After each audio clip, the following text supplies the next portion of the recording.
Méditation du mercredi. Bien-aimés de Dieu, les textes que l'Église nous propose en ce jour nous invitent à méditer sur le sens de notre engagement chrétien.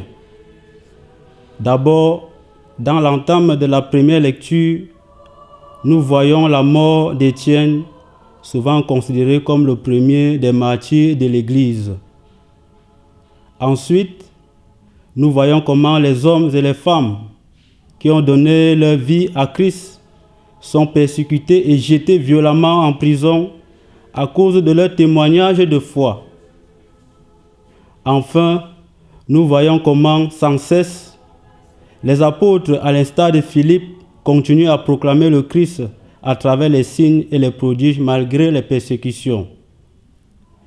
Bien-aimés dans le Seigneur, à partir de l'analyse qui précède, nous pouvons croire que la mission du chrétien dans la tradition ecclésiastique est une mission du martyr. Cependant, il convient de mieux appréhender le sens du martyr ecclésiastique. En effet, le martyr reconnu par l'Église n'est pas un geste, un acte causé pour soi-même mais pour tous. Pour être déclaré comme martyr, il faut que l'acte qu'on pose soit pour le bien de l'Église qui est une et universelle. La marque peut être celle de Saint Étienne. Il n'est pas mort pour lui-même, mais pour le témoignage de la bonne nouvelle qui sauve les âmes. Chers frères et sœurs en Christ, l'ère du christianisme est une ère du martyr. Le martyr lié aux actes qui sauvent les âmes. Le martyr qui se vit par la fidélité à notre engagement chrétien et religieux. Être martyr, c'est accomplir les signes qui laissent les traces de modèles et d'exemples dans la foi et qui servent pour la conversion des hommes et les femmes de notre société. L'apôtre Philippe accomplit les signes qui laissent les traces de conversion par l'annonce radicale de la bonne nouvelle, comme le fait Jésus dans l'Évangile. Il multiplie les pains et il accomplit la volonté du Père, qui est celle de ne perdre aucun de ceux qu'il envoie à lui, afin de les ressusciter au dernier jour. Le Christ laisse donc les traces non seulement par les miracles, mais aussi par la fidélité à la volonté de son Père. Et Sainte Catherine de Sienne, que nous célébrons aujourd'hui, en est un exemple illustratif.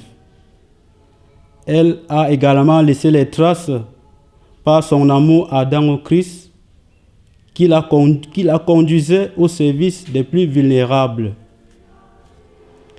Et nous aujourd'hui, comment accomplissons-nous les signes, ou encore qu'est-ce qui témoigne de nos signes en tant que croyants, chrétiens ou religieux?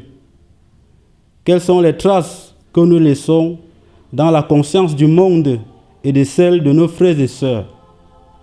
La plupart des fois, ce sont les traces de l'orgueil, de la jalousie, de l'abus du pouvoir, de l'égocentrisme, les traces du vol, de la malhonnêteté, les traces du tribalisme, de la xénophobie, les traces du commérage, des railleries, du repli sur soi, les traces du désordre, de la négligence, de la paresse, du soupçon, de l'hypocrisie, de l'égoïsme, et bien que la liste n'est pas exhaustive.